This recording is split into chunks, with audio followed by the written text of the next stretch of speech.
La cherté de la vie gangrène presque tous les secteurs de l'activité. Des produits vivriers au carburant passant par les data mobiles, les prix flambent et les Ivoiriens se plaignent. En dépit de la volonté affichée du gouvernement de lutter contre cette inflation, les consommateurs pour leur part voient les prix continuer de grimper et leur pouvoir d'achat se réduit considérablement. Dans ce programme, nous vous donnerons la parole, mais également à des personnes ressources pour mieux comprendre ce phénomène qui mine notre société. Madame, Messieurs, bienvenue dans Numerix Inside.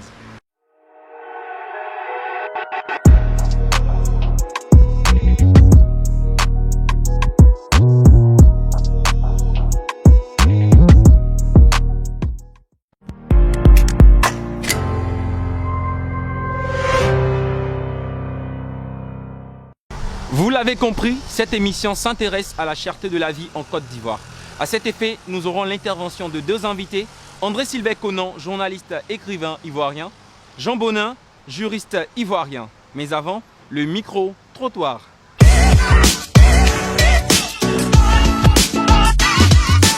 Bonjour messieurs, mesdames. D'abord, moi c'est mademoiselle Guissot Angéliane.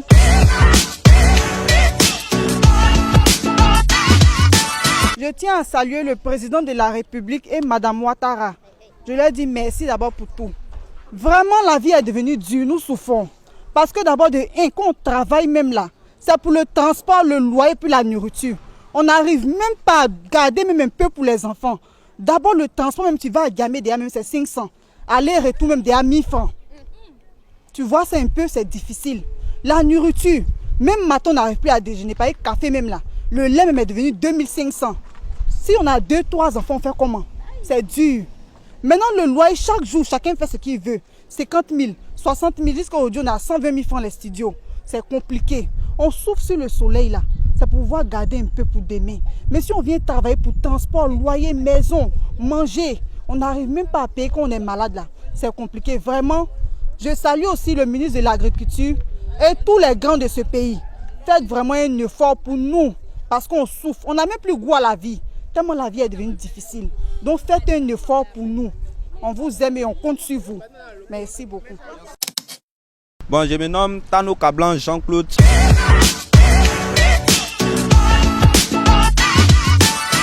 Bon, quand on vient faire achat, on a l'impression que tout a augmenté. Ouais, on a l'impression que tout a augmenté. Café Rome est devenu 150. Tu as gagné tes 3000, tu as venu dépenser même. Ça n'a même pas fait 2 jours et toi. C'est que si vous pouvez nous arranger aussi là, en tout cas vous n'avez qu'à voir ce que vous pouvez faire. C'est seulement sinon aller là c'est gâté hein. C'est gâté même, c'est gain. Bonjour, je suis Kwasi Moye.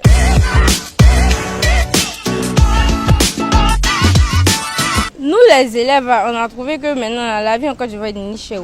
On peut même plus bien manger. Ça veut dire avant là, quand on achetait pain, ça nous rassasie, ils ont mangé, on était rassasiés, mais maintenant là, même on vient mifre là. Ça peut pas, ça nous fatigue en tout cas. Essayez de diminuer quoi, vous voyez non. Nous les élèves, on travaille pas, on élève donc mais toi tu vois comment c'est ça, c'est compliqué donc essayez de voir diminuer les choses un peu. On n'est pas fonctionnaire, on est élève donc c'est nous. C'est en fait, les Ivoiriens ne supportent plus cette situation difficile de la cherté de la vie. Quelles en sont les origines? Y a-t-il un moyen de sortie de ce périple? Autant de questions qui méritent des réponses.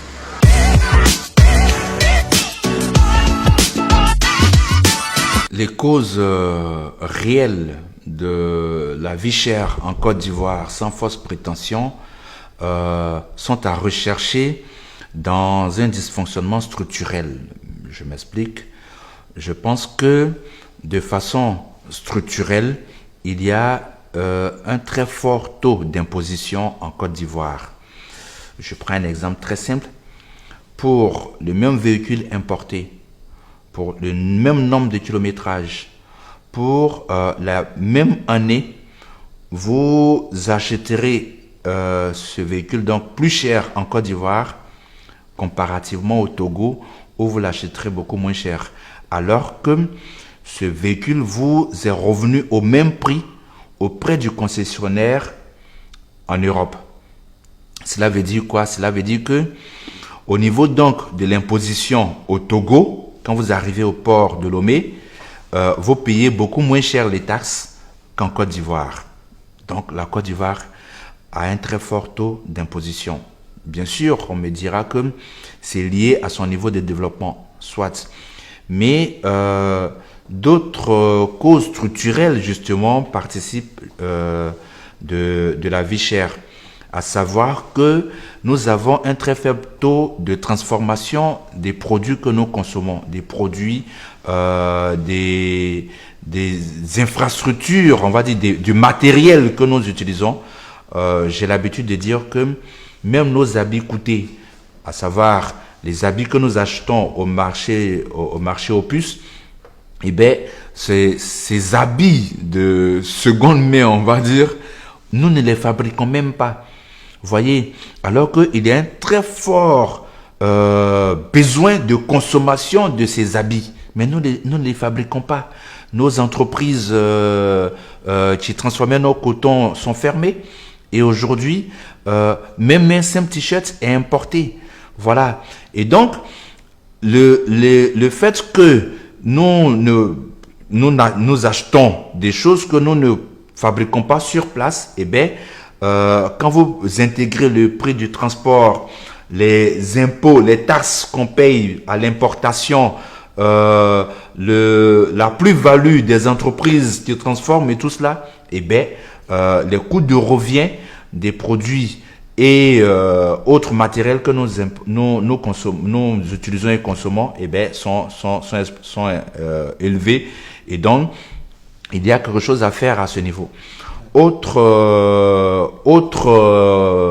déficit, dysfonctionnement structurel, eh bien, c'est la corruption, c'est le racket dans nos services, la corruption dans nos services, le racket sur nos routes, et tout cela contribue justement, tout cela agrégé contribue à l'explosion du niveau de vie en Côte d'Ivoire, à la vie chère tout simplement.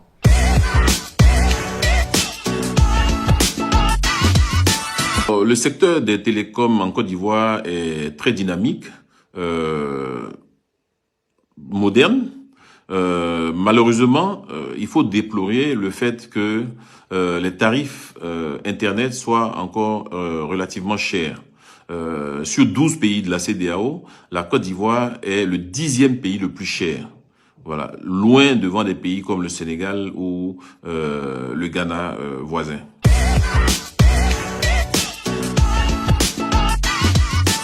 En ce qui concerne donc la crise des data, comme on l'a surnommé en Côte d'Ivoire, eh bien, elle est la conséquence, si vous voulez, de la lutte contre la vie chère en Côte d'Ivoire. De nombreuses personnes ne mesuraient pas cette nuance, mais c'est très simple. Du jour au lendemain, des gens qui achetaient par exemple leur data à 20 000 francs CFA pour le mois, pour leur consommation pour le mois, pour plusieurs raisons, soit parce qu'ils travaillent avec, comme nous, au niveau des sites internet, soit pour leur propre divertissement, soit pour leur propre consommation, et bien leurs échanges téléphoniques et tout cela. Et bien, du jour au lendemain, ces personnes ont vu une augmentation de leur budget alloué aux data. Cela était inadmissible. Voilà, parce que il était important pour nous de nous engager dans ce combat pour qu'il y ait une baisse des prix des data, justement pour que le consommateur puisse faire des économies justement sur son budget de data. Voilà, une personne qui consommait 30 000 francs à la fin du mois de data, eh bien, si de par notre engagement, elle va réduire donc, en maintenant son même niveau de consommation, elle va réduire donc son budget à 15 000 francs, les 15 000 francs lui servent soit à l'épargne, soit pour injecter dans un autre projet qui va lui servir. Donc, il y a un petit relèvement de son niveau de vie, justement, en ce qui concerne la data. Mais il n'y a pas que la data, il y a d'autres sujets. Et il est important justement que de nombreuses personnes s'engagent sur diverses thématiques pour que tout cela agrégé puisse contribuer au relèvement du niveau de vie en Côte d'Ivoire.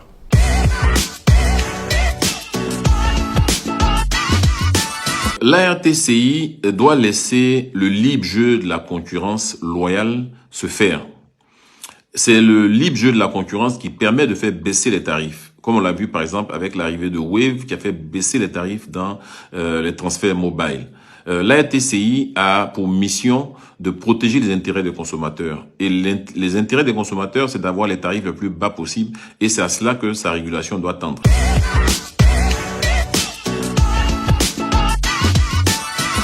Il y a certaines mesures que le gouvernement a prises pour lutter contre la vie chère en Côte d'Ivoire. Il y a par exemple cette subvention sur par exemple le prix sur le sac de blé pour ne pas qu'il y ait un renchérissement sur le pain, la baguette de pain en Côte d'Ivoire. Il y a d'autres mesures par exemple d'affichage de prix, de contrôle aussi des prix. Plusieurs mesures sont prises.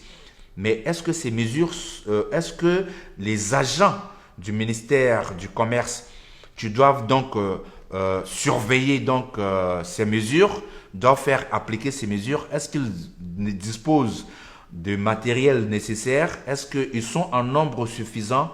Est-ce que quand ces mesures ne sont pas appliquées, quelles sont les actions que les consommateurs eux-mêmes mènent? Ça, c'est un autre débat. Et c'est d'ailleurs l'une des raisons pour lesquelles nous invitons justement les Ivoiriens à adopter des réflexes de consommateurs. Nous sommes à une étape cruciale. C'est l'étape de l'éveil des consciences. Donc, l'étape de la prise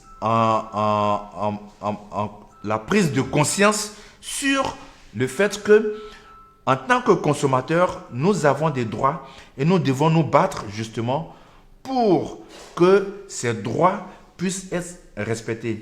Tant que le consommateur ivoirien ne constituera pas un groupe ou des groupes de pression sur certains sujets précis, il sera vraiment difficile que ce consommateur puisse donc avoir gain de cause sur les mesures qui doivent être respectées, prises par le gouvernement. Je m'explique.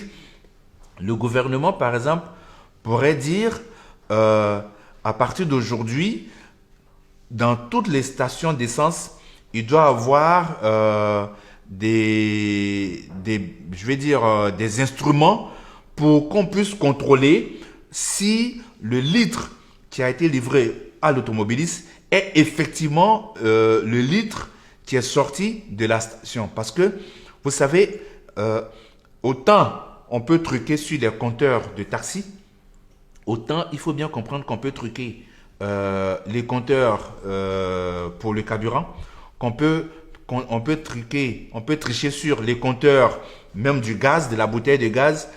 Tout ce qu'on peut remplir 1 litre d'huile, qu'est-ce qui prouve que c'est effectivement 1 litre et non 95 centilitres? Quand on vous vend un sac de riz de 25 kg, qu'est-ce qui prouve que c'est 25 kg et non 23 kg? Et donc, il est vraiment important, par exemple, qu'il y ait des groupes de pression qui se forment autour de certaines thématiques. C'est vraiment important. Tant que nous n'arriverons pas à cela, il sera difficile de lutter efficacement contre la vie chère.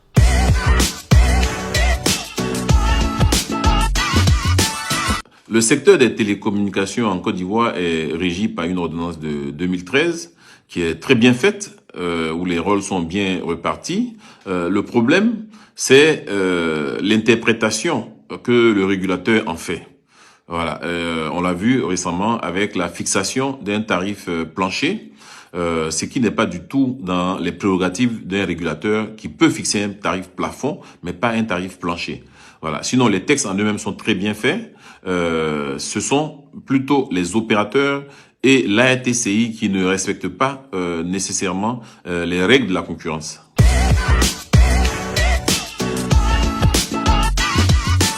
Il est vraiment très important que le consommateur ivoirien se dise qu'il a le pouvoir de la décision, le pouvoir du choix. Et donc, il est vraiment important que dès maintenant, il y ait des personnes qui s'occupent à réguler, amener donc une sorte de régulation sur les marchés de diverses choses en même temps.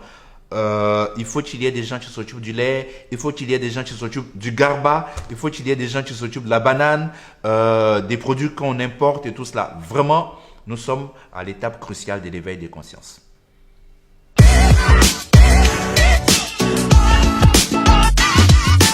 Je voudrais remercier les consommateurs ivoiriens qui récemment se sont mobilisés à l'occasion du mot d'ordre de boycott que nous avons lancé contre les opérateurs. Ils se sont massivement mobilisés, ce qui a permis de faire revenir les tarifs data à 0,80 et nous leur demandons de rester mobilisés pour supprimer donc les prix planchers fixés par la RTCI, de sorte qu'on ait les tarifs les plus bas en Afrique de l'Ouest. La cherté de la vie est une réalité, mais nous croyons en un lendemain meilleur pour nos concitoyens ivoiriens. Certains observateurs annoncent la venue sur le marché ivoirien d'un nouvel opérateur téléphonique. Nous espérons que cela soit une réalité pour le grand bonheur de tous. En attendant, je vous invite à nous suivre sur toute notre plateforme digitale Numérix Agency qui s'affiche au bas de votre petit écran. Sur ce, je vous dis à bientôt.